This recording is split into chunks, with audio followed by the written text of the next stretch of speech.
If you're the type of person that gets out of the shower to take a piss, then you're definitely not listening to Not These Two Fucking Guys podcast. But you should. I'm Rock. And I'm Archie. Well, our opinions, they might not matter to some, but... What are you doing in there? It's a podcast. Immature, crass, trashy. And those are their good qualities. These poor schmucks are a couple of IQ points away from eating paste. But when it comes to music, sports, and comedy, well, that's all they know. You're listening to Not These Two Fucking Guys. Not These Two Fucking Guys podcast. So, Rock, I want to do a little comedy update. Do it. This right here, my friend, I give major props to one of the most prestigious comedy clubs in the country, the DC Improv. I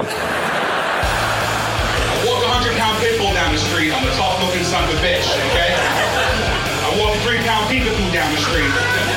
They're looking for my husband walking behind me. The DC Improv, obviously out of Washington, D.C., home to... I mean, you might have heard some of these comedians. Their first show when the place opened was headlining Ellen DeGeneres, a mid-set Brian Regan, and to open up the show, what's his name again? Dave Chappelle. Dave Chappelle opens up the show. So you could just with that lineup, you know how important and what this club means to the comedy scene. I gotta be honest with you. When I first heard about this and read this article, and I heard about the DC Improv, Yep. I thought your sister got into the comedy business and bought a club. Boy, was my face red when I found out that wasn't true. Man, But, man, this guy could ham it up over the phone, I tell you. The DC Improv is now doing virtual comedy. Pretty cool. I think it's good. You know, so in March they had to shut their doors down, lay off pretty much all of their staff. And just like thousands and thousands of businesses all over the country, they have their close their doors. So what are they going to do in means for money, right? So they are deciding to do virtual comedy via Zoom, $5 a head that you get to donate. And they've had $5. Did you say $5 for head? $5. Is that the going rate? Is that the going rate in DC these days? Oh, well, ladies and gentlemen, he's on. $5 a head, and they've had anywhere between 200 and 500 participants or viewers, so to say. nice. So, they've had a couple comedy shows. And when I say shows, I mean they had... Couples therapy comedy show. Yeah. Okay. 5 for 5 online showcase. That was just regular comedians going. Comedy Kumite. I don't know how I'm saying it correctly, but that's like the tournament, like contest. Yes. Comedy Sports Online is like it's for clean improv comedy. So it's like, whose line is it anyway? Yes. That's awesome. I mean... Comedy, couples therapy, a comedy show. Oh. Sometimes it'll turn out to be comedies, though, you know? Yeah. I feel like those end in like fucking Jerry Springer Brawl. For some reason, it's like, oh, we're going on a show, a comedy show, couples therapy. Next thing you know, the day later, they're talking to their lawyers. It's like weird. Yeah. There's a big part of the live comedy show that's like interacting with the audience and hearing their laughter. You're not able to do that, so the DC Improv has turned to a virtual audience where a few volunteers have their camera on, but their mics are muted. This allows the rest of the virtual audience to at least see their reactions without interrupting the comedians. Because you know and I know that every time when you're on Zoom, you could easily talk over each other and be interrupted and you want to get a point out, or in our case, we want to make some fucking half-ass joke and we can't get, and it doesn't land. Virtual heckling. Yeah. You want to know what? We're virtual hecklers.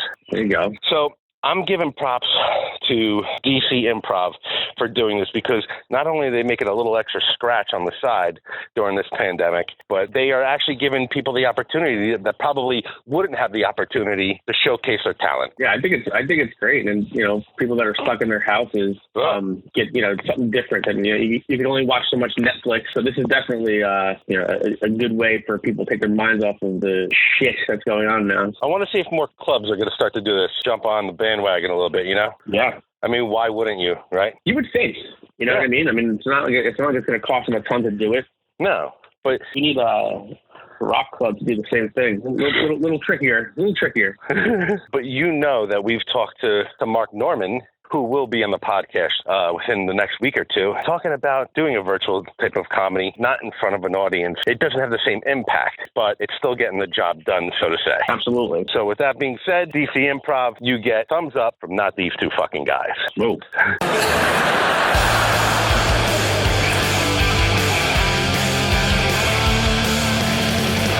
What's up, Brosen? Did you hear about the Sonnen tweets with the rat? Look at this rat. The rat. I love how they call him. Brush me up on this a little bit.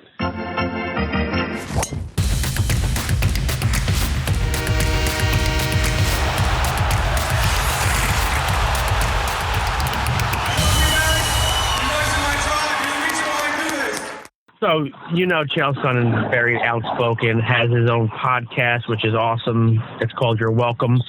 Yep. Hopefully we'll have him on one day. That would be good. But he's had a beef with arguably who's the greatest fighter of all time, Johnny Bones Jones. Goat. He's a goat. And in the cage. Yeah. Yes. A lot of trouble outside of the cage, with the law, been busted with drugs, was popped for steroids at one point, but I believe that was taken back. Would you call them a couple of misunderstandings? Yeah. Listen, innocent until proven guilty, right? I mean, at least in Bloomfield, New Jersey, we would call them a couple of misunderstandings. Yes, a couple of misunderstandings, right. And listen, you got to be able to kind of separate the guy inside the cage, the guy outside the cage, whatever you think of him. Yep. But, Chael Sonnen has been critical of him, and that's how Chael is. Chael's been a shit talker. He actually fought John Jones and lost, but he stepped up on last minute notice, and Chael will fight anybody anytime. He's able to talk himself into these big fights, but him and John Jones have been going at it. John Jones has been going at it with a lot of people on social media. Been saying some things, and I think John Jones actually started this one. His first tweet, was talking about how Chael just basically with his podcast, his YouTube channel, makes money off of talking about people. Yeah. Yeah, that's kind of what the platform is. And he says, so John's first tweet was, "Who is this has-been with now man boobs making money off YouTube talking about John Jones?" Yeah. So, which is pretty funny that John Jones referred to himself as John Jones in third person. That's pretty cool.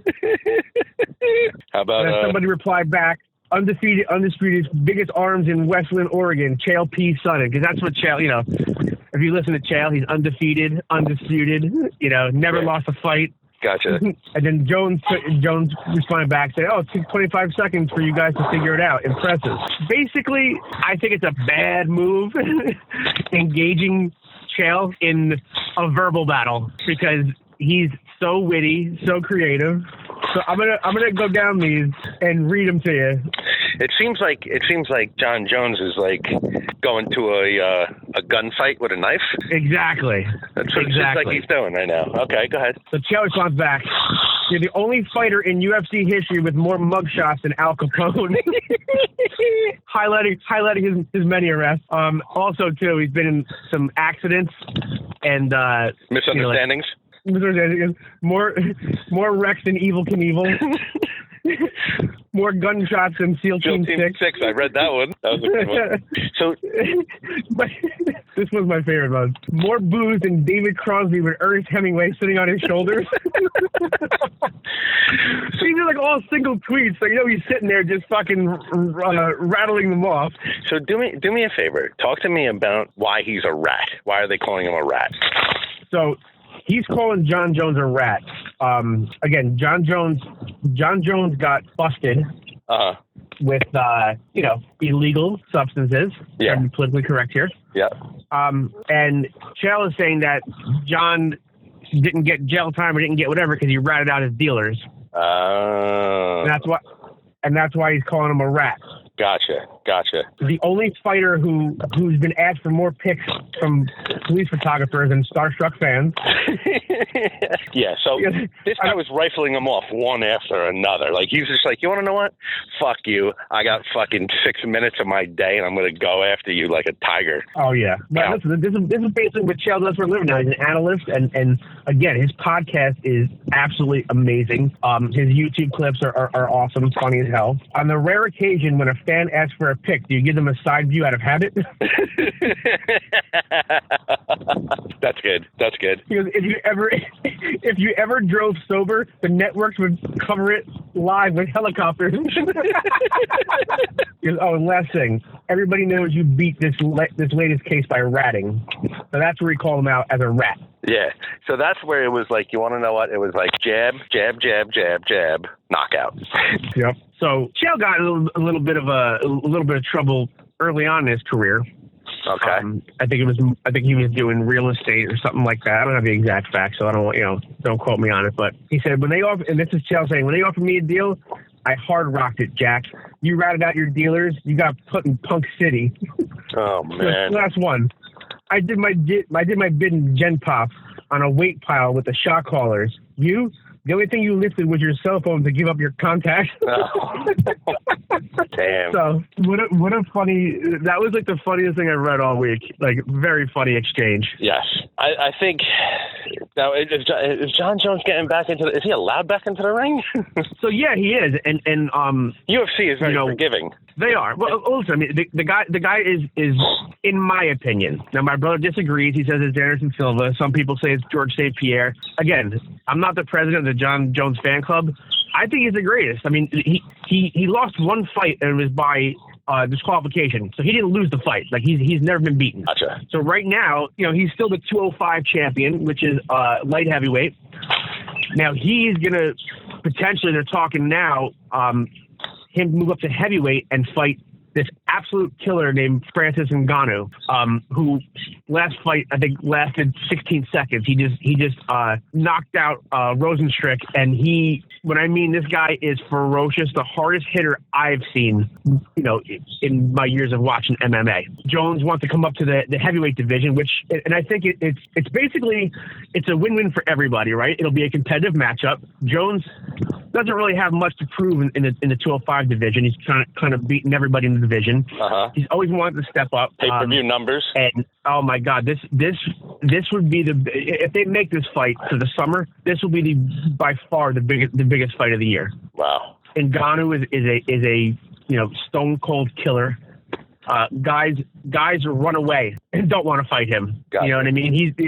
You're offered him. He's like, hey, listen. Even when we talk to Smile Sam Alvey, he goes, I'll fight any division, even heavyweight. He goes, except against Ngannou. Yeah. That's right. I remember that. Now, if John Jones was a NFL football player, would he be allowed back in the NFL? It would be tough because it kind of goes along the lines of some of these wide receivers like Antonio Brown that have run into trouble. But again, if you're a draw in UFC, you'll usually get back in unless it was an egregious, heinous act. Gotcha. Same thing with the NFL, man. If you're a star and you can play, somebody's gonna want you. Michael Vick. Yeah, classic case, right? Yep. He was he served his time. He basically shunned. He was the most hated guy on the planet at one point. But listen, if you could play, he did his time. You gotta be fair to the guy. Yep. I just think that the UFC is definitely way more forgiving than any other sport, and not in a bad way. But I just think it's you can get away with a lot of shit, and you can talk a lot of shit, and you can do a lot of shit on your personal side, and it wouldn't be looked frowned upon like the NFL or Major League Baseball or golf. Well, actually, Tiger Woods fucked up a lot, but all right, go ahead. I hope they make this fight because it'll in my mind, it's a competitive fight. Both guys will deservedly make a boatload of cash. John Jones is calling out Francis Ngannou. Nobody does that, so respect to John Jones. You always want them to move up a weight class. I feel like maybe Jones's offense has maybe diminished a tad bit in the past couple of years, as he gets older. He was never a big power guy, but his technique and the way that he uses his frame is probably better than anyone I've seen. And he has the highest fight IQ. Some guys, it's, you get into some guys are just brawlers. Yeah. John Jones, no matter where the fight goes, can handle himself and excel. So he has to basically get past a guy who swings sledgehammers, and if I had to guess, he would probably try to take him down and ground and pound. Now, the question is, Jones, usually makes that 205 mark. Now the maximum is 265 in heavyweight. Can he put on enough weight and muscle to be able to hold the guy down with his wrestling that's as big and as strong as Francis Ngannou? So, I mean, it's a perfect example of styles make fights, and everyone would want to see this fight. What does Jones walk around at? What weight? If I had to guess, I'm going to say he's probably about 230. Gotcha. 225, 230. Listen, he's got a big, tall, muscular frame. I do think he would try to pack on more muscle for this fight. Yeah. His mobility might lose some mobility with more muscle, but these athletes are fucking insane. So who knows? Yeah. I think too, John Jones has an underrated chin. Yeah, he's been tagged a couple times. Cormier's tagged him. Glover Teixeira's hit him, and his chin stands up. I definitely know Sonnen tagged him on Twitter.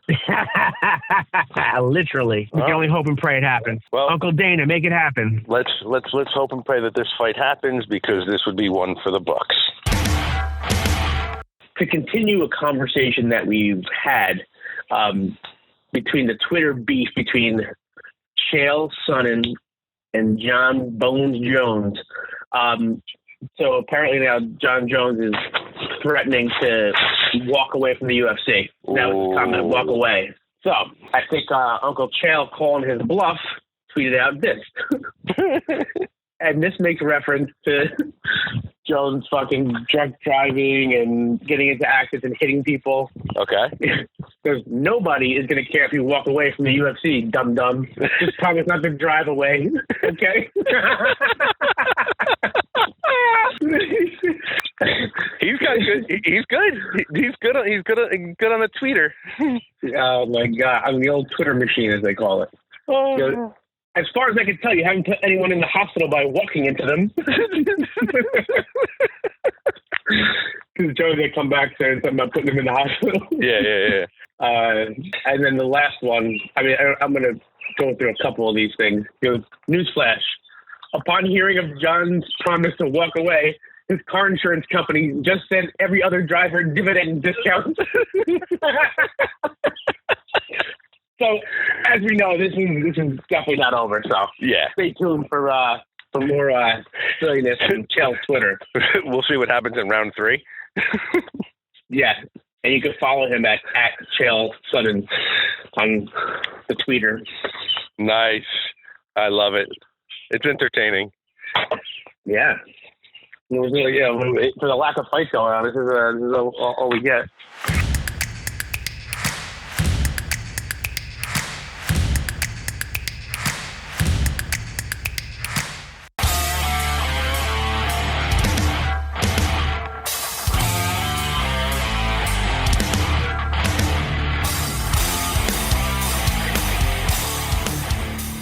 What is up, everybody? I am so psyched tonight. I just want to say that not only do Rocco and I have an old friend visiting the podcast, but this gentleman, it would take 2 podcasts to talk about his achievements and accomplishments. But what I do want to say, he's a producer, a mixer, mastering engineer, author, a damn good looking guy. Jesse Cannon. What's up, Jesse? How you guys doing? Awesome. What's up, Jess? Yeah. Now, obviously, we planned about a week ago. We were going to meet up at the studio in Wayne. Yeah, I was really looking forward to it. But due to circumstances, we are all in different locations. Well, next time I'm going to have to make it out and return to the motherland of Jersey and see y'all in person because it's been too long. Exactly. I was telling Rocco this morning, I'm a little bummed out. We haven't seen you in over 15 years. Yeah, it's got to be like 17 years or something since the last time I was at West Side, I think. So I haven't been there since I think 2002 or 3. Yeah. Yeah, I think we placed it at 2001, so it's been longer than that. Holy shit. First session was definitely the thing I remember. So there's 2 things I remember about doing your record. One is that it was the first session that I like tracked something after September 11th. Yeah. That like it wasn't. Yes. That was like it was a full band. I hadn't done a full band since September 11th. That I was so happy. And then 2, I remember that the second session we did was the first time I was ever happy with the way a record I did sounded. So that's the thing I always remember because like, there's this joke with record producers that like, you're like, they say like architects, you could go 20 years and you've never built a building. You've just been an assistant. And it's like with record producers, it's like, you could go like the first 7 years and just hate everything. And I hated pretty much everything, but that was the first one I was like, wow, okay, I may be able to want to keep doing this because I don't want to hang myself when I listen back to this. Because that's usually how I felt at first. Well, listen, it's always going to be near and dear to my heart because you're the first person to ever make me sound good, and I appreciate that. I appreciate that as well. It just so happens you're the last. Yeah, the first and the last.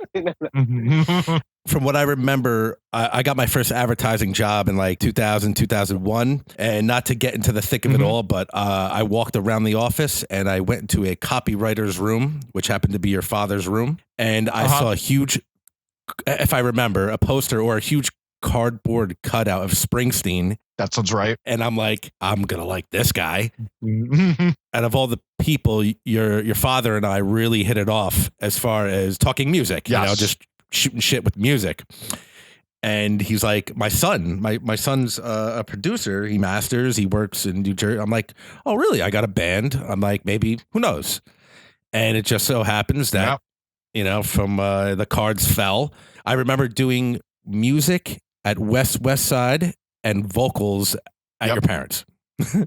Yep, that's how I had just started doing the thing of doing that, of going down to the basement to do the vocals since anything else was too loud. Now, that eventually I started doing guitar down there, and then the funny story with that is my parents tolerated it, but we lived next door to Gordon on Sesame Street, and he turned into Oscar the Grouch about the guitars eventually. That's pretty funny. The amps were just too loud, and so then I had to move to a studio at Passaic. And then I moved to one in Union City for 13 years, and now I have one in Brooklyn for the last year. But yeah, it's crazy. At one point in my parents' basement, I could turn on MTV, and there'd be 5 videos in a row that I'd have done in my parents' basement, which was so fucking weird. I'd be watching it in my parents' basement, going, this is really strange, but that this could happen. But and yeah, now that's like, you can make records in like abandoned shacks and they still are huge. That's now. so fucking cool. So cool. Yeah. Well, I can tell you, especially like coming like what's going on today with the coronavirus and like how everything is like not normal anymore. So when we record this demo with you, it was, like you said, after September 11th, and it actually made us feel normal. Like we were doing the things that we love to do, and it brought some normalcy to like play music and get back out there, and life is going on. So it was definitely a time that will always hold near and dear to our hearts for sure. Totally, yeah. And like it was funny for me, and like the way I ended up liking the way you guys' record sounded was like I had nothing else to do but mix that. And then there was like the shitty thing too of like, so 2 weeks after September 11th, my mom got cancer. Oh my God. And oh gosh, 3 weeks after September 11th, also to the day, like these are all happening on successive Tuesdays. Gotcha. My neighbor kidnapped his girlfriend, and I got woken up in the morning with a cop telling me to leave my house with no context. Holy shit. And it was like super traumatic. I thought all my friends had died. I thought that there was like, a dirty bomb was what everybody was talking about. And I was like, oh, fuck, like, is it that? So it was like the way I kept my mind off of like, one, I have a neighbor who ended up being on the run from the law, I should also say, who could like come back with his gun at any time and do something horrible because he's totally mentally ill. And then two, my mother facing her mortality. And then three, September 11th, I was like, I'm just going to bury myself mixing this. I think I had you guys and one other record. So like, I would just sit there and mix and mix and mix and mix and mix until like, I didn't think about the world anymore. Well, I'm glad we could either A, help you or put you in a lower state with our music. Yeah. I've listened. It wasn't the brightest, cheeriest music, but that's what we were all doing at the time. We were young and angry people. Come on. Exactly. So a lot of years have passed, my brother. Yeah. How are you holding up now and your business and everything, even with this virus going on and otherwise? How's everything going? I'm lucky that I have a lot of diverse income. And then so I was producing podcasts for Atlantic Records and they ceased production on everything on Tuesday. I got lucky and I got a job with a news organization that I can't quite name yet, producing a podcast about the pandemic for like a news organization. So I'm luckily employed, unlike everybody. And I, just like 9/11, I just keep my head in the work. Like, like literally you guys called and it was like I was mastering a record. I hit pause on it. And, when we get off, I'll go back to that and then I'll probably watch some TV. But how about you guys? You guys are doing okay? We're okay. We're all right. As far as life has definitely changed for me drastically within the last couple of years. Married, house, kid on the way. Yeah, I kept busy. A little late in the game, but we got it in there. Job, thank God I'm still working. Rocco, how about you? We're doing well. Obviously we're still playing in a band. And just literally trying to make the best out of anything. We like to create. And that's what this podcast is as well. That rules. Been playing in another band for quite some years, Empire Fallen. And then Rocco asked me a couple of years ago, he's like, just come play bass. Just come play bass. So I was like, oh man, it's like a basscation. I'll come play. I was like, this is fantastic. I like that.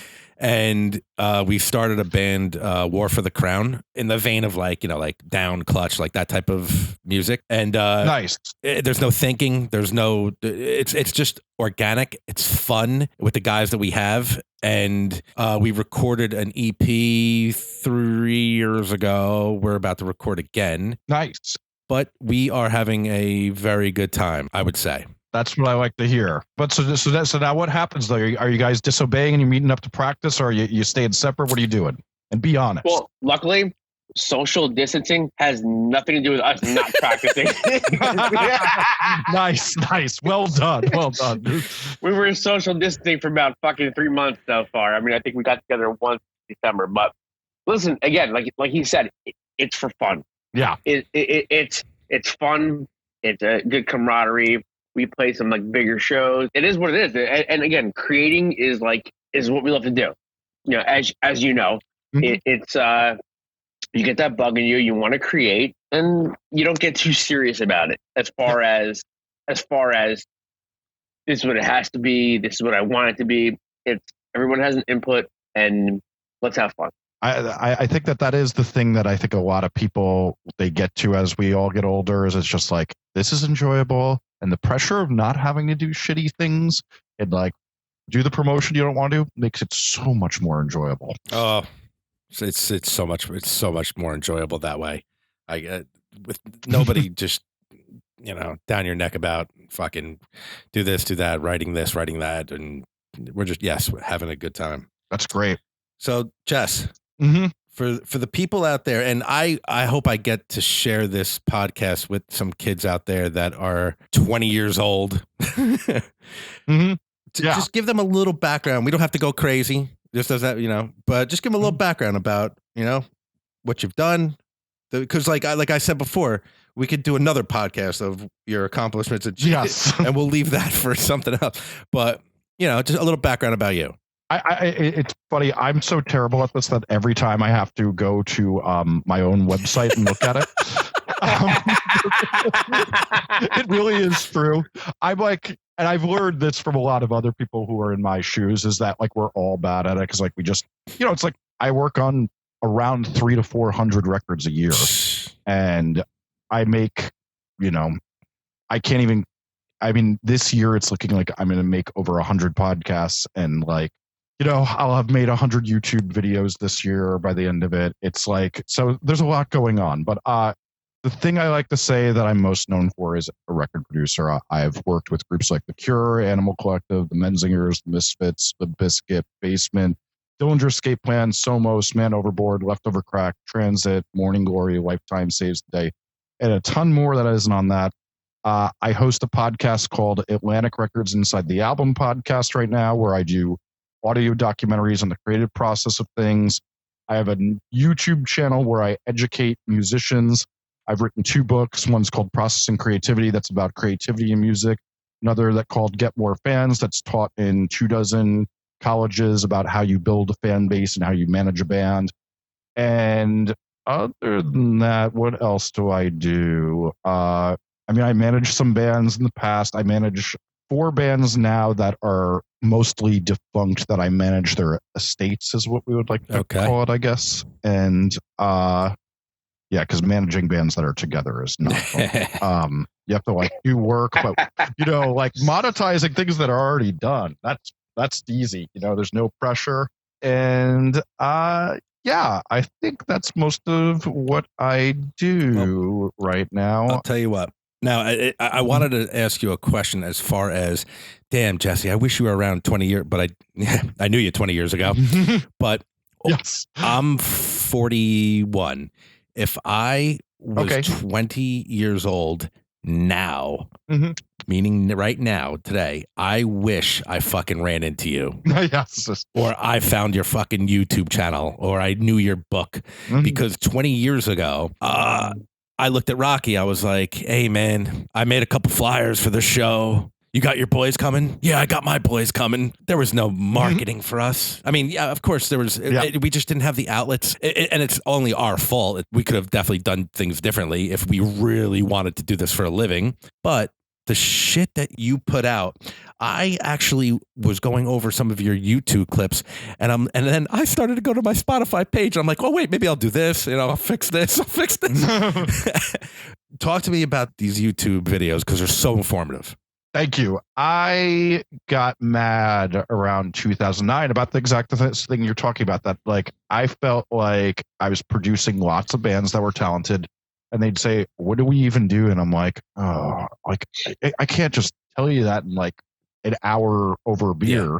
Like it's a million little things that as Alan Douches, whose studio we would record your records, would say is like, it's an accumulation of subtle things.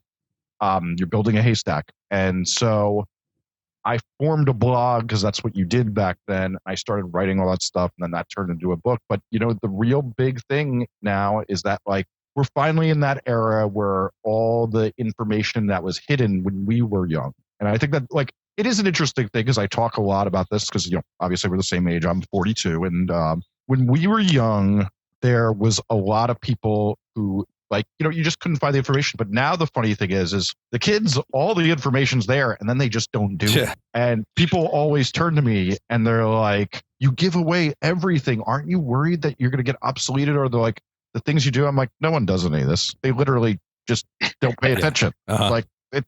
And like my book's been out for, I think 8 years now, maybe 7. And like, I've never still to this day, and it's sold, I think, almost 10,000 copies. I've never seen a band do 60% of what I advise.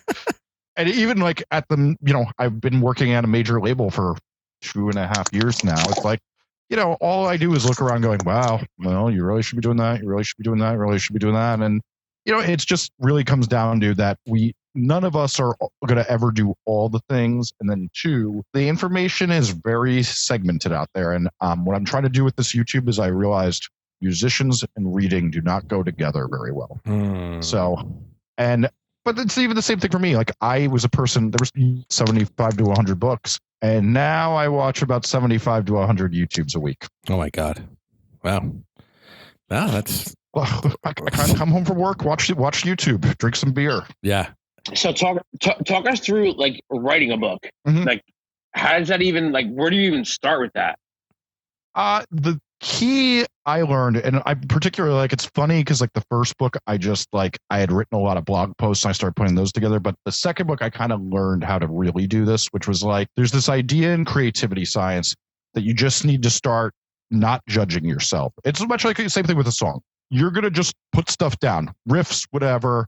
And then at some point you say, okay, this has to start to make sense with other things. So you just start writing and then you start to make connections and connections and connections. And every book I've started, the last book I started was not supposed to be that book. It was going to be like more like, if you guys know, like the 4-hour work week, it was going to be like that for musicians, like lifestyle, that I was like, that's not that interesting. But what's interesting is that no one's written about creativity in music ever. And still, it's the only book on that.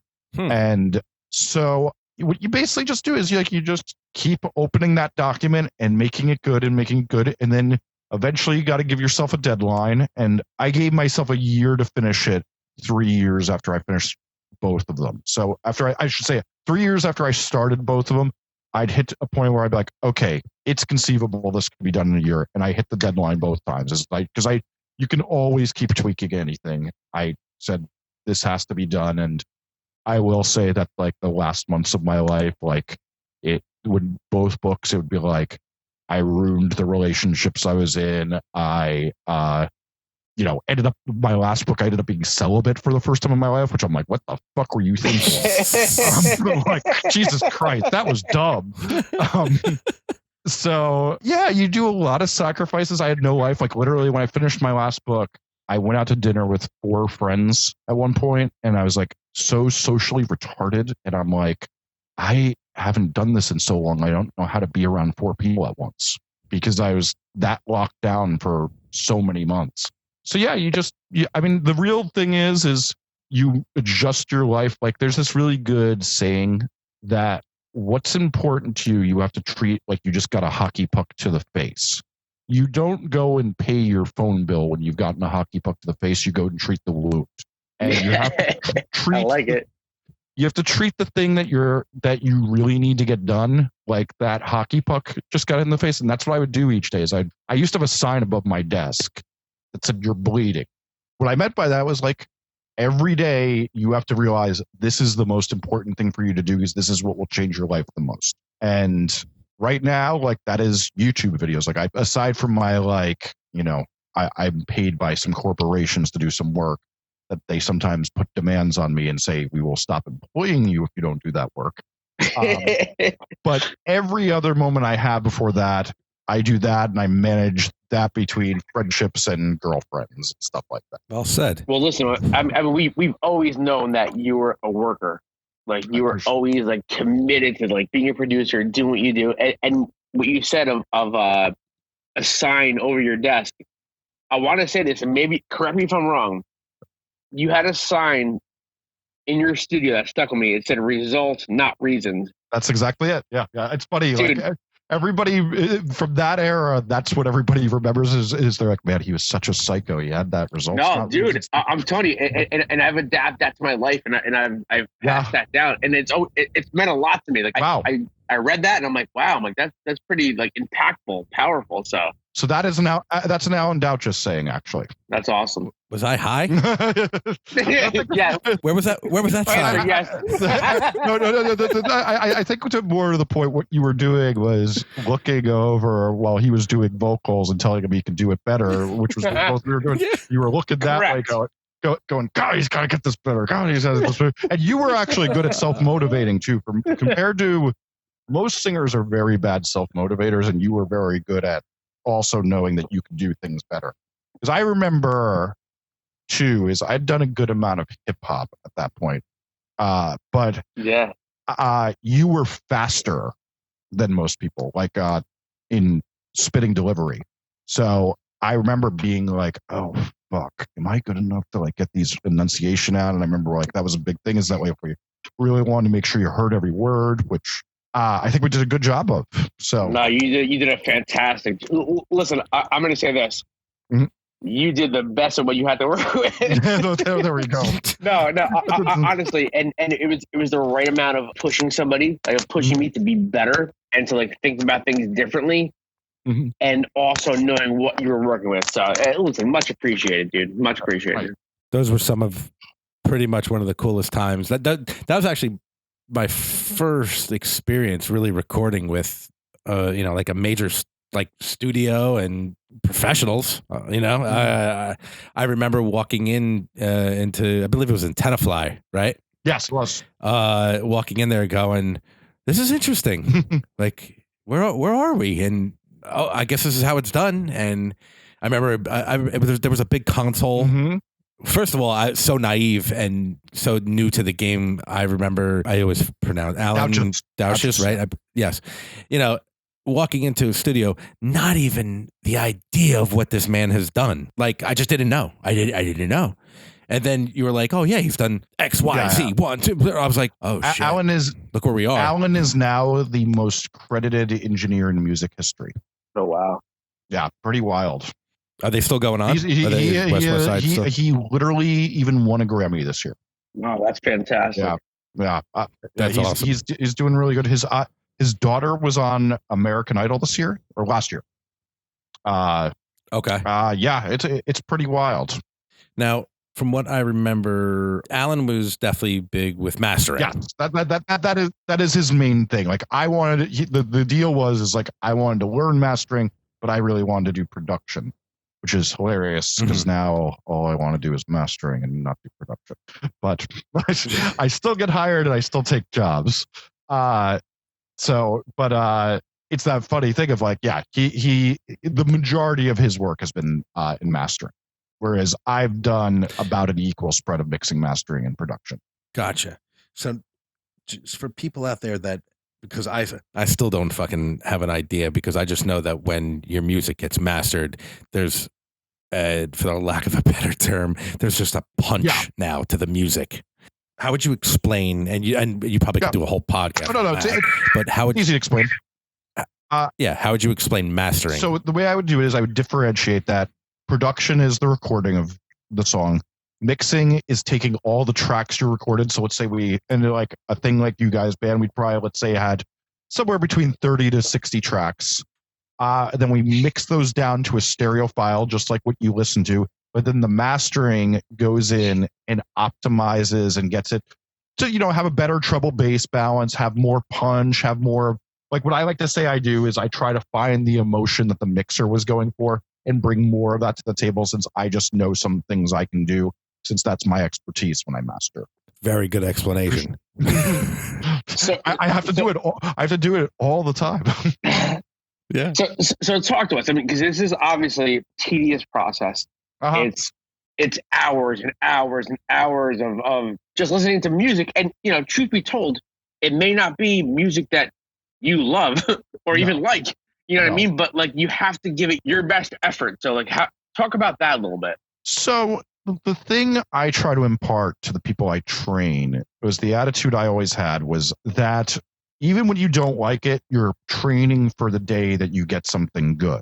And like, I mean, if you think of it, it's like, so people will be like, oh, I'm just recording third-rate versions of the bands I like. It's like, well, if things work out, like, I got real lucky and worked hard. And it was like that thing of like, yes, I recorded tons of local bands that were ripping off of big bands, but then I worked with all those big bands.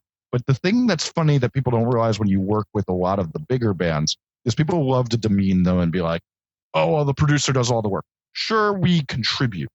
But the thing is when you work with great bands, they do a lot more of the work, whereas when you're working with shittier bands, you're having to bring a lot more to the table and hold their hand and do things. But when you have that skill set, you can handle anything the big band throws at you. So I still take it to this day that, like, a great example is like Thursday, I got a master to do that I want to say is the worst one I've heard in 3 to 4 years.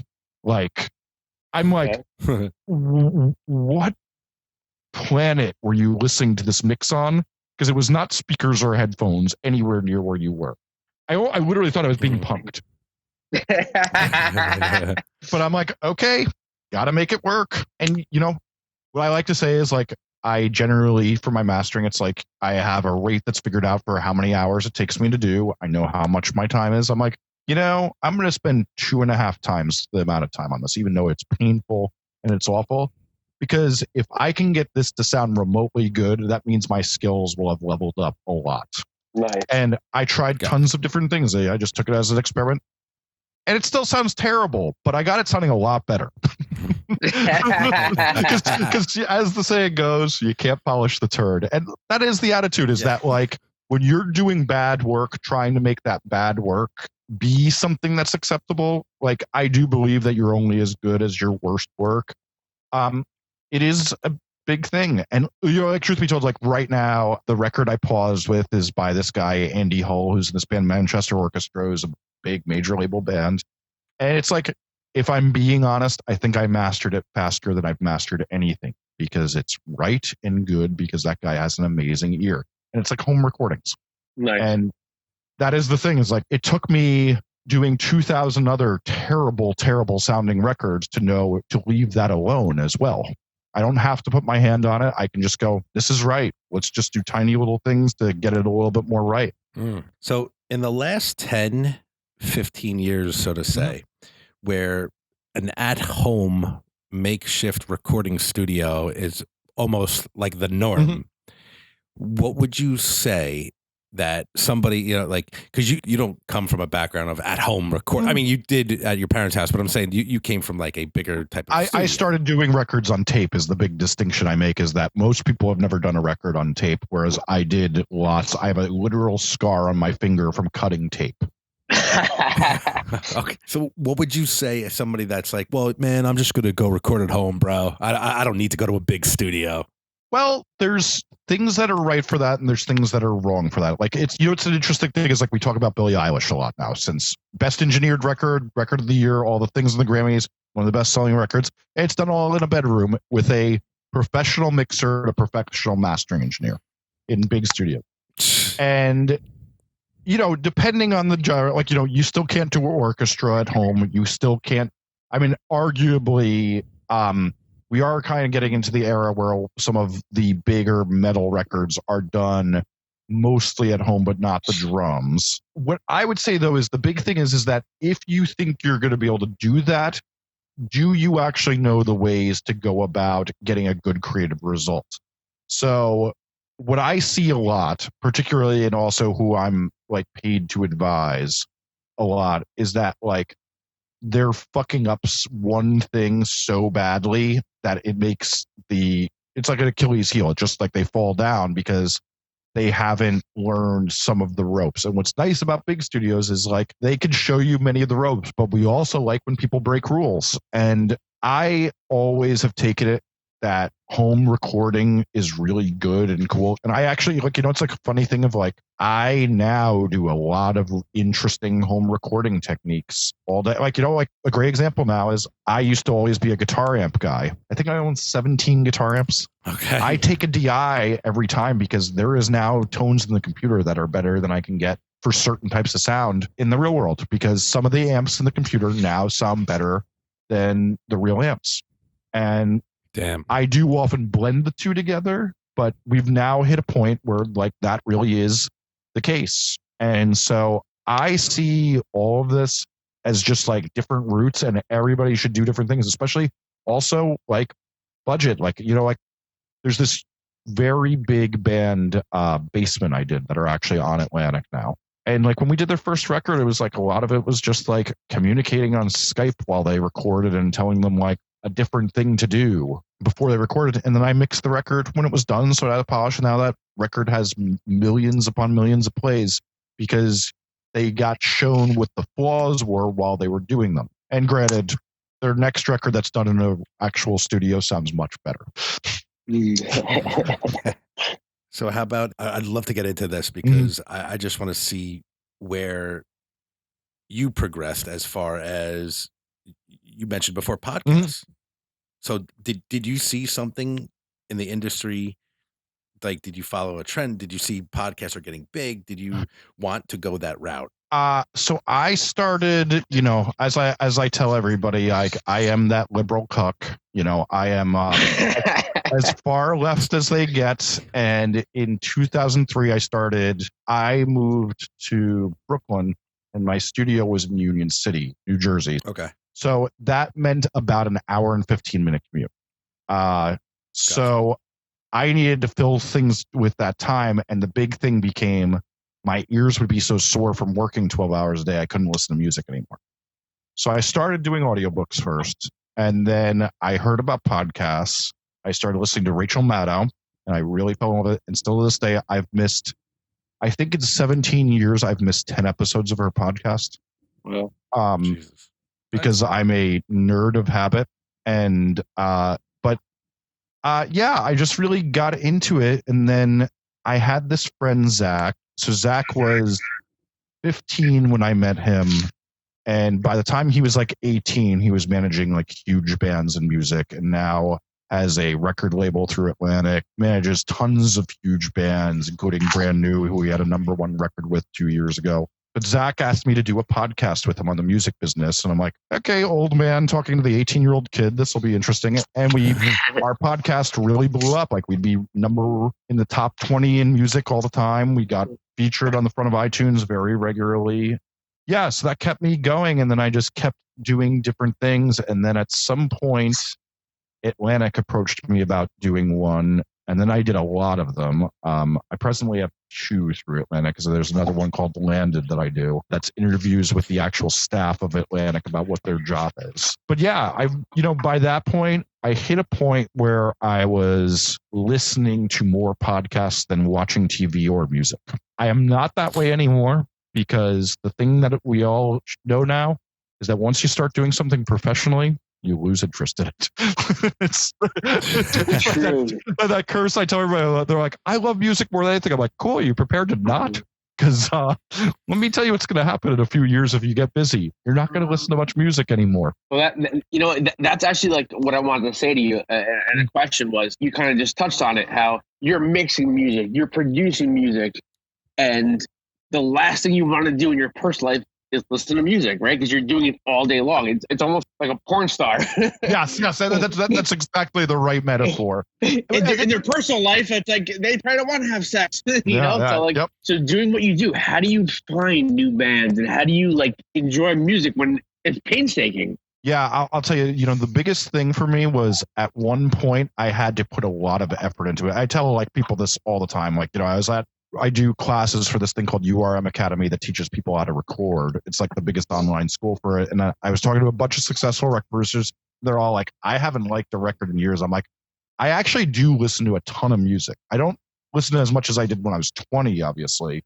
But what I also tell everybody is I don't listen to anything old. I listen to like literally almost exclusively music that came out in the last 6 months.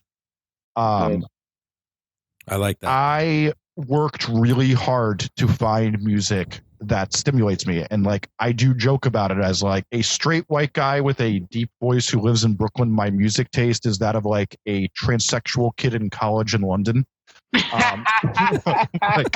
Like when you see what I listen to, it is like literally like hipster bullshit dance stuff from London. That is made by the majority of queer weirdos and stuff like that.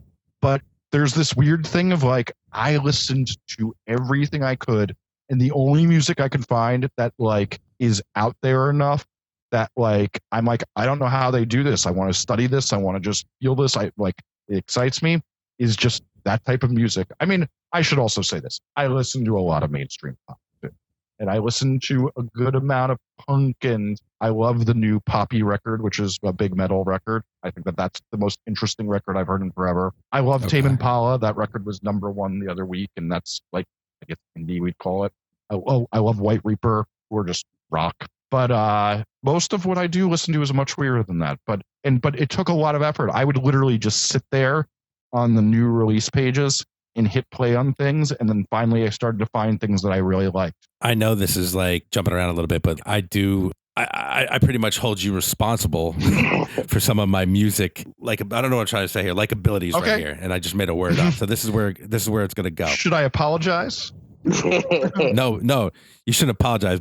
When we were recording with you, now Rocky and I, there was no doubt about it. We had this type of Limp Bizkit type feel, rap rock, new metal.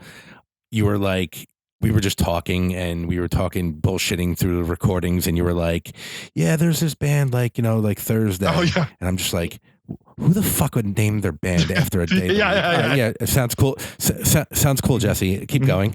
And you're like, there's another cool band called Sparta. And I'm like, who the fuck names their band after a town in fucking Jersey? So I'm like, all right, cool, Jesse, keep going. And then there was, now I could be wrong. I really could be wrong because this is going back years ago, but I swear you introduced me to Killswitch Engage for some reason. Maybe not. I can see it, but it also may have been a little early for that. I mean, I definitely was into them for a while, but like that might have been a hair early. Maybe not. Actually, now that I think about it, though, Alan Douch's Master, that's a very good possibility. I might have been onto it a little bit early. Because I remember going out and I love old music, but I love new music. I'm always checking out new music, even if my wife looks at me and goes, who the fuck are you listening to? And I'm like, just give it a little shot. You know, I'm like, you listen to country, why don't you keep quiet? So I go, Thursday, I was like, oh my God, I like this. Sparta, I was like, oh, wow, I dig this. And like that introduced me to a whole new realm of music where you could like, my favorite band is Life of Agony, and my brother put me on Kiss and all that, Springsteen, whatever. But like that was a whole new avenue for me that you introduced me to. Oh, that's awesome. And I appreciate that, and thank you very much for fucking my life in that direction.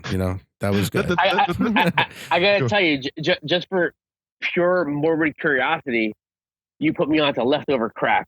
Okay. And I'm like, what a fucking great name. Yeah. I gotta listen to them, and they're big. Well, I am producing their new record right now, and that's awesome. And that's one of the bands I manage. That's fantastic. Yeah, they are the one active band that I manage, mostly because there's not much to manage most of the time. But they're one of those bands that is like kind of an anomaly of that. They have to do so little work to be extremely, extremely popular that it's like basically like managing them is just like putting certain things in order. But gotcha. I also like we would have been finishing a new record right now if we weren't all detained to our homes. Yeah. Yeah. One of the better band names, though. That does do some work. Oh, 100%. That's why that's why it stuck with me. No, so I mean, there was no such thing as Leftover Crack until they came along. So tell me, what was the most unique artist that you've dealt with or produced and or recorded? That and unique as far as maybe you thought you weren't going to be into their music, or just because they were characters. That's an interesting question. Is the right answer Baby G? That's pretty funny. Wow. God, I've heard that name in years. That's an interesting one. I'm trying to think about what I would say. I mean, there's an interesting story I tell of like that band Animal Collective I work with, because they're like probably the most successful avant-garde band that's happened in the last 20 years. Okay. And everybody's like, oh my God, they must be so weird to work with. I'm like, they're actually just football watching dudes. They're like literally just discussing like who missed a shot on the sports game. Oh, I have a memory with you guys. Oh boy. I didn't know there was extra innings in baseball. And then I saw you guys were watching the TV in the lounge. And oh my God, I saw 11th inning. I'm like, oh, look at the misprint. You guys are like, dude, like that's just not gonna happen. And I'm like, oh wow, that's right. Yeah, that's right. That was the 2001 World Series, mate. I wish the Yankees won it, but that's funny. That is correct. I think that is exactly what it was. And I was like, oh, that's the thing that could happen, because I know nothing about sports. Hey, listen. We learned a ton from you. If we taught you that, I feel grateful. Yeah, no, that definitely was you guys. Like, because I can remember you all like, it's one of those, like, that thing of like how moments in your life could be so insignificant to everybody else, and you're like, but to you, you're like so embarrassed. And I remember being like, the looking around the room, and everybody's like, he can't not know that, right? Like, really? Is this guy this fucking weird? And it's like, yeah, I just really, like, I've been one of those people, like, I look at a sports game and it's like, everything glazes over. Like, that's fantastic. I'm trying to think. I mean, you know, there's like, I mean, I still work with the Misfits. They're like really funny in the way that, like, you know, they'll bring weights to lift into a session, and like Jerry's the nicest guy on earth. Like at one point, like he asked me to do some work that like kind of wasn't my job, and I had mentioned in passing that my mom loved Italian gravy, and he made my mom like 4 pounds of it in a Ziploc bag to give to her because I did him a favor. Yeah, I mean, you know, it's like a funny thing of like every band mostly has their intricacies. There is like some types of bands that you're like, oh, these guys are kind of all the same. Like pop punk bands often have no personality. Like they're just like the same people doing the same dumb jokes. Gotcha. But most people have. I mean, bands are so funny too because you guys have been in a bunch. Like they all have a different dynamic that's ridiculous. Like when an outsider watches a band fight about the things they watch, which is basically what I do for a living, you're like, this is the stupidest shit I've ever heard. Are you guys really arguing about this? And you know, it's funny because in the moment it feels like the most important thing in the world. Yes. But in reality, it's like it's really not that big of a deal. Yeah, and anybody who'd see it from the outside would be like, "You guys are fucking idiots." Now you have to tell me, what did you take away from working with The Cure and Limp Bizkit? Well, those are very separate incidents, so I'll do one at a time. Yes. So The Cure was crazy because obviously, like we all did back then, like we were really enthralled with Ross Robinson. He was my favorite producer. And so I get the call to work with him, and it's go to London and work with The Cure and Ross Robinson. And I'm like, oh, fuck, I fucked up. Like, I'm not good enough to do this. Fuck. And I'm just shook. Like, I'm literally flying on the plane like, oh, fuck, they're going to fly me back in 2 days. Fuck. And yeah, I'm like real scared. I'm literally so scared that the first time I see Ross, I can't even speak to him. Oh, wow. And, you know, and then I get there. Robert Smith walks over and says, hi, I'm Robert. And I'm like, wow, this is weird. And like, I'm not really a starstruck person, but that was a little weird. I'd worked with a lot of big people even by that point.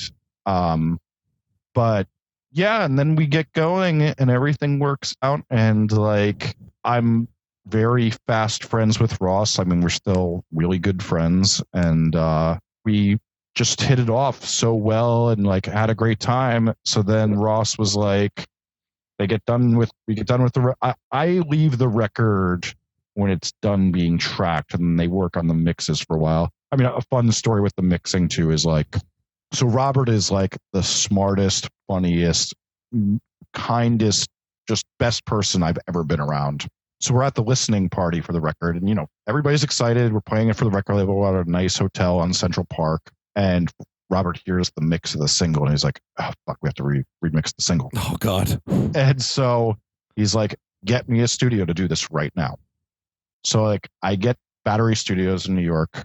It's where Def Leppard did Hysteria, one of my favorite records. It's like fucking amazing. And we go there, and they're like, oh, the only time anybody ever booked a session this late was Prince. And I'm like, that's fucking cool. Yeah. And yeah, the board's automation was dead, and we mixed it all by hand with all of us, the 4 of us' hands on the mixing board, doing the rides. And so that was super fucking awesome. Yeah. And then, you know, I still stay there. Was he happy? Yeah. I mean, that's the version you hear on the radio. And yeah. And then, you know, I saw him again. They did a big show in LA, and I went there and hung out with them this summer, which was really fun. But yeah, like that experience was, you know, I mean, it's good to have imposter syndrome because it keeps you real, but man, I was scared shitless. And then I guess the other fun story I could say is that, so I didn't know until, have you guys taken 23andMe tests? No, no, I haven't. So when you take those, I mean, I guess you guys know your nationality, especially Rocky. There's no doubt that that man was Italian. I took the other one. What the fuck was it? Ancestry or something. Yes, Ancestry. Yeah, what did it tell you? Anything interesting? No, we're not allowed to say on the radio. pretty much what I knew. Yeah, majority Italian. Like then this stuff. It's pretty good. Yeah. So when I did mine, what was interesting is it told me that I'm 99.9% more sensitive to caffeine than most people. So during that record, Ross Robinson thought it was so funny to just feed me espresso shots because it would just like jolt me and I would just talk 10,000 miles a minute. But I also didn't sleep the entire record. Like I got 2 to 4 hours of sleep tops most nights, and some nights I wouldn't even sleep because I'd have so much caffeine coursing through my veins. Oh my god! So because of that too, like when you're not sleeping, you get really emotional, and like Robert Smith is just such an emotional person, and Ross Robinson's like, "Tell me about your deepest, darkest secrets." So I'm crying for like 3 hours a day. I'm like, what the fuck is this? Like, I'm like now have chest aches from crying so much because it was like that intense. The opposite of that would be the Limp Bizkit record. So the Limp Bizkit record, we start in LA doing pre-production. And the timeline of that record is, for the listeners, this is the Unquestionable Truth Part 1. And so Wes is back in the band, but John Otto is starting to really fuck up. He'd been hanging out with too many strippers. And this part I'm saying is in the documentary of the record, so it's not like I'm saying anything contentious. And he had really like run himself into the ground with drinking and drugs. He was really overweight. He was just not his best person. So they get Sammy Siegler from Glassjaw, Gorilla Biscuits. Great band. Yeah, one of my favorite. Youth of Today to play drums. Sammy is one of the best drummers I've ever worked with. Fred decides that LA is not a good working environment, and the only way the band can concentrate is if we leave LA. So we go to Marin County, San Francisco, to the Skywalker Ranch outside of San Francisco in a mountain that takes 7 minutes to drive up, to this place called The Site. And it is literally like a full security recording studio. Like everybody, I always tell people, they're like, oh, there must be crazy security with the bands you work with in those studios. I'm like, no, you can just walk into most. It's like just walk past the receptionist like you belong, and like you'll be in hanging out with your favorite musician. Like there's no security at almost any studio. Studios don't make enough money for security. So this one though, totally different story. Like it's locked down. So the point being, we go up there, we do the record, amazing studio. And at some point, John Otto decides he wants back in the band and drives up from LA with a gun. And all right. So me, my girlfriend, who was filming the record, Sammy and his girlfriend or wife, get on mountain bikes and just get the fuck out of there because we're not dying for Limp Bizkit. that is not on the fucking plate. That's fantastic. So they calm him down and he tries to play drums, but he's like so out of shape that like he can't play 2 songs. This part's in the documentary. I'll say some stuff that are not, but like it doesn't go well. He doesn't end up he ends up rejoining the band later and ends up on 1 song when they record without it. But so we're up in this mountain. I'm getting real tired of this. We're making very bad progress, but the music's coming out really good. But Fred is a fucking asshole. Everybody in the band is a sweetheart, but Fred is a fucking dick. And I kind of am like over it. He's being really abusive to everybody. And it's funny because he tries to be abusive to me. And I'm just like at one point he's like, I could fuck your girlfriend anytime. I'm like, Fred, I'm going to be honest with you. My girlfriend would fuck a lot of famous people, but she's a pretentious hipster, and that would ruin her cred. So while you're right, she would probably stab me in the back in a second, but not for you. Not for you. So the funny thing is, and actually this plays into the office you used to work at, Archie. I get done with that. So I get done with that record. I decide to move back home, and I move in with my parents again for a little while before I move back to Brooklyn. And I can remember right after we're done with that record, Fred Durst leaked sidekick porn happens. This is like when all the celebrities were getting their sidekicks hacked and like their naked pictures are going everywhere. Yeah. So I'm like working hard in the basement, and I used to have to keep the internet off on my computer or else Pro Tools would run weird back in the day. I come upstairs and my father's like, so I saw in the office today, I guess. And I'm like, weird conversation to have with Dad. But so I see the porn eventually. I go home. I don't watch it with my father. Obviously, that'd be a little weird. But I go downstairs. I put it on. I find whatever site it's on of the day, and then I'm like, oh shit, this isn't the. So I lived with Fred during that record, I should say, and I see the piece of swamp trash that he'd brought home, and then I'm looking in the background, and there's like the DVD I rented that night in the background. I'm like, oh shit, this is our living room. This is awesome. And then you see in that video that he has a 1-inch penis, and you're like, that explains why he's such a fucking asshole. That's so funny. That part's not in the documentary. That shit you don't hear. That's exactly. I was going to say that's the stuff you don't hear in the documentary, and that's the cool stuff that you could hear from behind the scenes. Yeah. I like that. I can't even imagine how many stories you have about. From what I see in front of me, I jotted down notes. Census fail, save the day, say anything. I mean, you probably could go on forever. Most of them, the nice thing I do say is, as much as people demean musicians, most of them are good stories, like the Cure one.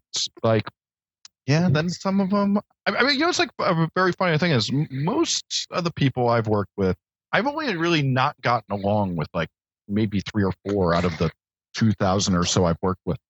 Oh, that's a nice ratio. Yeah. That's a nice average. Some of them are really fucking annoying. That's a very different story, but yeah. Are you still bouncing around from studio to studio where you get a call, or are you just doing it at your studio? A lot of these records. I mostly work out of my studio, but I do stuff in some other studios. My studio does not have a huge drum room, which is not required for most of what I do is punk. You don't want. We have to remember with drum rooms, the bigger the drum room, the more it doesn't handle fast tempos well. So like a big drum room is really good for a slow song. Like think Phil Collins in the Air Tonight, humongous drum room. Yeah, slow drum hits. But whereas like all the music I do is like boop battle battle battle battle. So if you have a big drummer, it doesn't work. But when I need to do slower music, I have to go to a bigger drum room.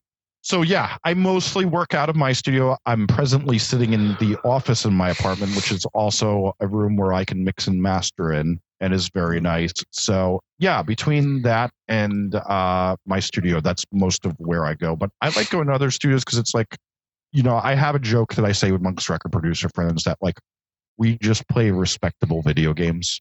That like, what we're doing a lot of the time is just dicking around. And, it does make a consumable product on like a video game, but like, let's be honest, these are fucking toys. And like, I get to go places and play with fun toys at times. I like going to someone else's house and seeing what toys they had, just like I did when I was 5. Yeah, it's a good perspective, though. I gotta be honest with you. So it's reality. I mean, listen, most of our hobbies, they're playing with toys. They're just adult toys. God, have you guys been seeing that like Sopranos memes are hitting their heyday right now? No. I see that with the coronavirus. Oh my God. So I'm in this Facebook group called Sopranos Duck Posting, and there's such good memes in there. Like my one boy and I just like send them back and forth. Like our text thread, I'm like, I realized the other day, like I had to look for like he had given me a number of like an electrician to call. I'm scrolling, I'm like, our whole friendship is just sending Sopranos memes now. That's awesome. That's awesome. So, Found Foundation Recording Studios, which was formerly Canon Found Foundation. That's correct. Yeah, that is correct. Correct. The thing is that my 2 employees do so much of the work. It felt weird. It's kind of weird to not have me there. My name's on this, so we did some rebranding. Okay. Now tell me about tell us about your studio. I mean, what do we got working on in it? It's in Fort Greene, Brooklyn. So Fort Greene, for people who don't know, means that I'm about a 4-minute walk from the Barclays Center.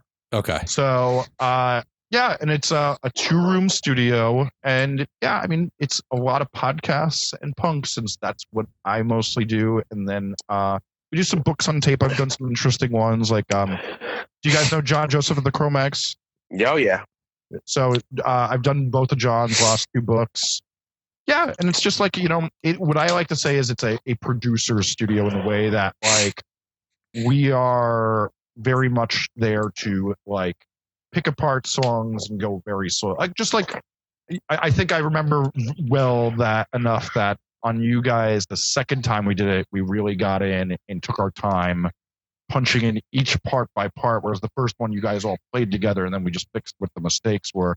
Whereas the second one, we're like, okay, let's take this slow. Let's make sure, if you need to do a big fret jump, we'll punch in for the fret jump, things like that. Correct. So we do that all day. Like, a lot of what I say is like, people are like, well, how long does it take to record a song? I'm like, well, on average, the drums are about 2 to 5 songs a day. And then then about 1 song a day of going through it. And that's through 2 rooms. That means you're basically playing guitar for 7 hours a day. And then bass is about 2 to 3. Yeah, we take our sweet time to make something exceptional. But I read on your site that correct me if I'm wrong. It's if you're used to doing something, if you're used to working with people one way, what was the saying? We do it differently. Yeah, I just fucked up your whole. What I basically say is that we're much different in that what most people are used to is that they go in, they play their song, and somebody goes, cool, you got the take. Whereas we go in and we analyze things. We like a lot of what my thing will be is I write down all the parts in a spreadsheet, and then I'm like, okay, this part seems like a C. Let's see what we can change about it until we can get this up to an A. And we try to get all the parts of that, and we really just, what I like to say is I give more consideration, I give feedback, and then I work with you to get a performance that feels right. And that's pretty awesome. It's like you can easily just do what you have. You guys do it great. I'm gonna get paid, and I'm gonna record your stuff. But like you want to make it the best, and that's awesome. Yeah, I think this is the thing is because it's so easy to put music out now. You have to do something exceptional, or else it's just going to fall by the wayside. And I try to always find something exceptional. And even if we fall flat on our face and people are like, that's too weird or that's too much, it's better to at least have tried that than just made something boring that no one cares about listening to. Now, going back to as far as what do you think the standard is? It's extremely high from what you're saying, correct? It's interesting. What I think's extremely high now is that my view of music is that we're getting better at expressing emotions in music. Like I think like the big thing is now is like if we think about lyrics, they're so much more vulnerable and so much more direct than they were. We used to have to coach everything in metaphor. Now we're very direct. We're getting good at making sounds that sound like a certain emotion. So what I tell everybody is like we should be considering how we get to do that extreme emotion regularly.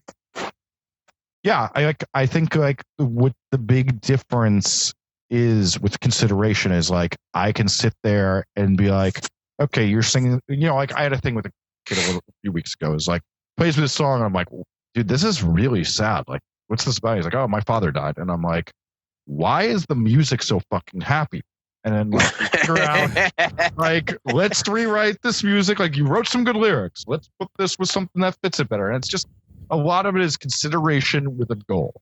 Like, a thing I really like that, like, Justin Meldal Johnson, who produced like Jimmy Eat World, Paramore, M83, he makes a like, literally like prints out like movie scenes and things like that you want the song to feel like, and then they try to get it to feel as much like that as they can. That's cool inspiration. Yeah, I really like that.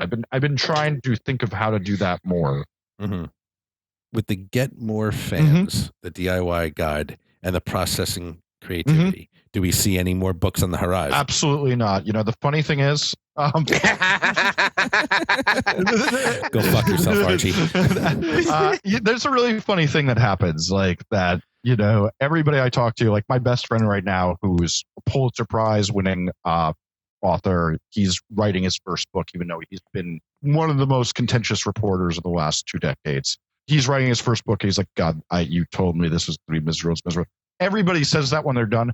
That book came out about 3 years ago now, and I'm fucking done. Like I've said everything I want to say, and I don't want to live through that misery. It's actually funny. When I was laying in bed last night, I got a good idea for a book. Then I was like, nah, we're not doing this. I also don't believe that books are the best place to get your message out anymore. You know, the interesting thing about YouTube is it recommends things to you. It can be serialized and updated easier. Like Get More Fans, I have to update that thing every fucking year. In fact, most of this week I'm spending updating it because I finally have time now that I'm locked in my house.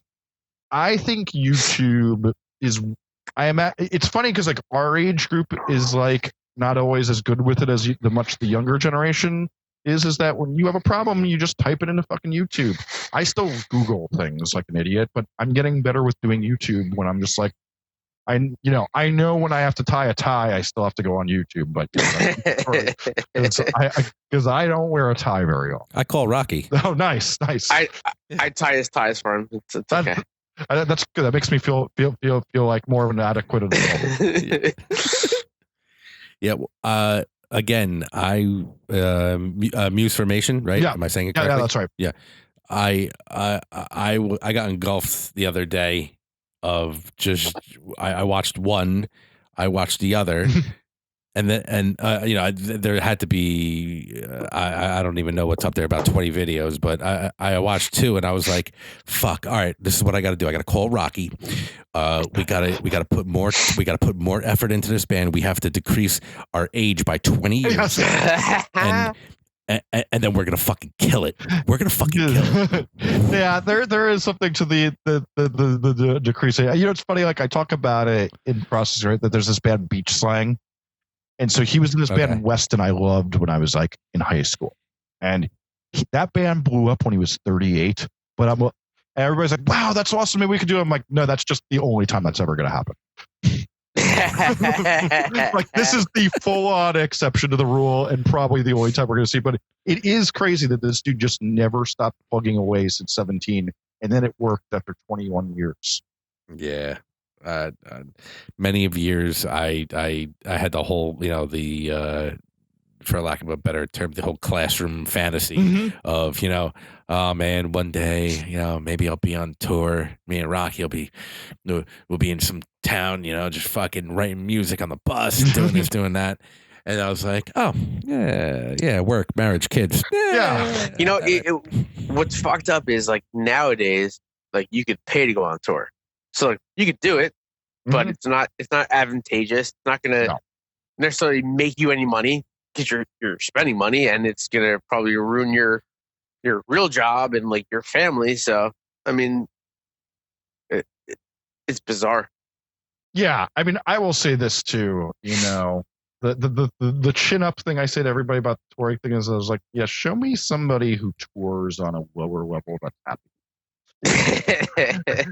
I'll show you one.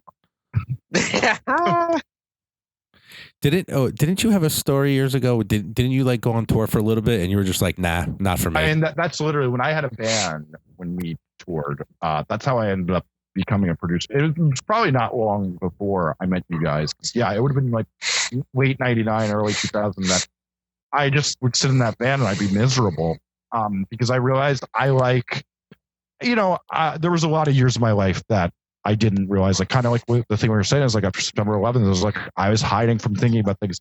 Now I'm fine being alone with my thoughts. I'm not hiding from stuff as much as I just like being occupied. Like, like when I have days off, it's funny. It's like I look forward to when I have a good YouTube idea. Like some of them aren't fun to do, but like some of them I'm like, like I just made one on developing a music video. I'm like, it was probably the funnest time I've had working in probably the whole entire year of my year of my life. It was like thinking about like I was saying, like when I come home from work, I put on music videos on YouTube all night and just watch that and take it in. And thinking about music videos is fun to me, and I enjoy creating. I don't enjoy playing the same song in a different city. The girls part was awesome, but that was about it. Yeah. I know. I was talking to Rocky this morning, getting ready for the interview, and I know he was like, "Yo, did you know he worked on the fucking Weird Al album?" Yeah, that's not even that long ago. Yeah. How was that? It is really awesome. Yeah, I mean, like, listen, that dude on a mic is unbelievable. It's not much work because he's unbelievably talented. Yeah, that song came out also. It's like so funny is like he hadn't played accordion on a song. I think it was something like 20 years. And oh wow, John Caffiero, who produced that. So John is the Misfits manager. He also, another interesting thing with John is he directed the first Insane Clown Posse movie. John's one of the most interesting guys in music as well. Yeah, I'll say. He's one of a kind, but he convinced him to play accordion on it, and like classic old Weird Al, and yeah, it's fucking great track. And I can't say that there was a lot of time spent since it was one vocal, but amazing guy. Awesome. Yeah. Dude. You've done so much, man. For being 42, 41, whatever you said, like that, you've done a lot of fucking cool shit that people have done in a lifetime, and I can only imagine what's going to happen next 20 years. Let's see. It's like that funny thing of everybody I talk to with this stuff. It's like always that thing of like you feel like it's going to end tomorrow, which is what motivates you to keep going so hard. Yes, it's funny because like when my friends tell me it, I'm like, you're a fucking idiot. It's not ending tomorrow. You're fucking.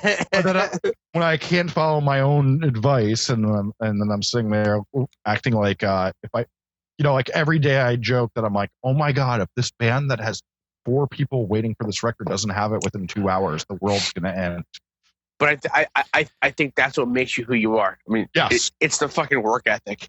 I mean, it's the hours that you're willing to dedicate to your craft. And that's, I mean, you have that, you're never going to fail, ever. Yeah, I mean, it is funny. If you have that and you're not a total fucking asshole to people. that is the one caveat I'll make. It's like the other thing I say is that I'm nice to people, even when they're really mean to me, because I don't care because I'm happy. It's like, be a dick to me? Cool. You seem miserable. I'm going to go home and be happy. I mean, I'm having a great time right now, and I'm going to have a great time after this, and I'm going to have a great time tomorrow. Maybe I'm going to get a little pissed off about being locked in here if we really do get locked up for 4 months, but that's about it. It's so funny because, so the relationship that me and Archie have, and whenever I'm having a shit day, I'll be like, hey, listen, it's nice to be important, but it's more important to be nice. Like, I fucking hate you. That sounds like you guys' relationship. That's good. Yeah. Yes. And I just look back and I go, you're such a cunt. It makes me really happy to see that you guys' relationship is similar to what it was back then. That's the type of stuff. Most of my friends are now friends of like 20 years. And it's like the thing that makes me very happy because I see so many people who I know in New York who don't have that.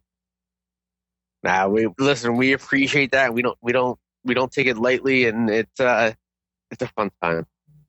Nice. One of the secrets is that I just don't care for him too much. Is that what it is? Oh my gosh, all these years. Because if I really liked him,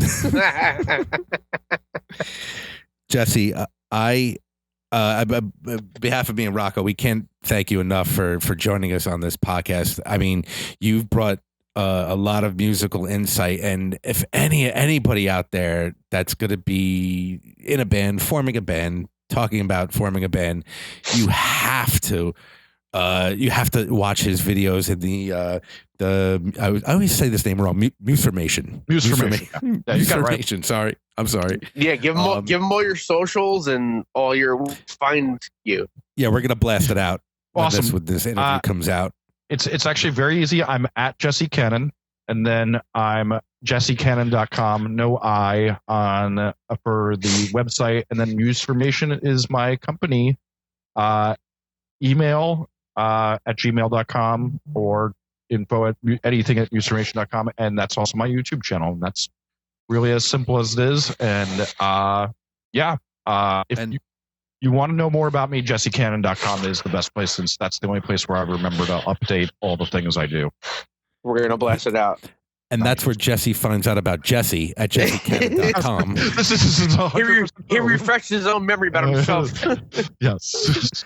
Oh, shit. I worked with the Misfits. Yeah, so I worked with the Misfits.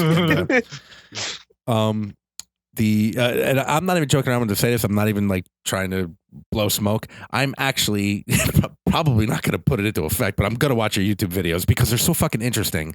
And it just makes me, and it gets me pissed off because I'm like, yeah, I should have probably done that. I should probably do that. I'll tell Rocky to do that, which we're probably not, because we're going to take your advice now.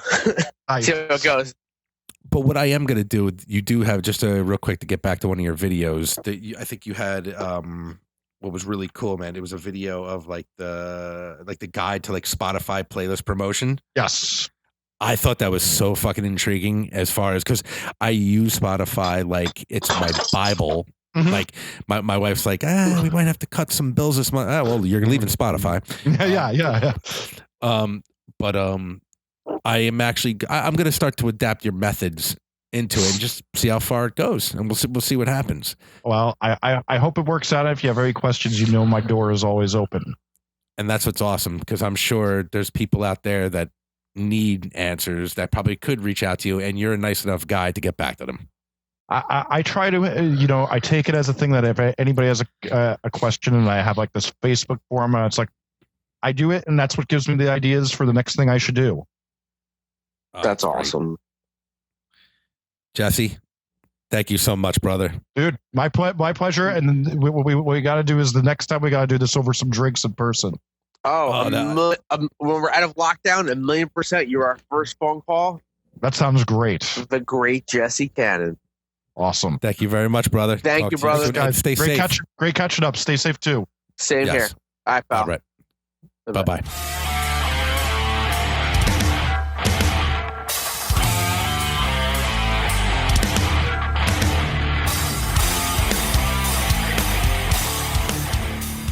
Rock, that was an awesome interview with Jesse Cannon. Not only is he a fucking real good friend of ours, but his knowledge in the music industry, second to none.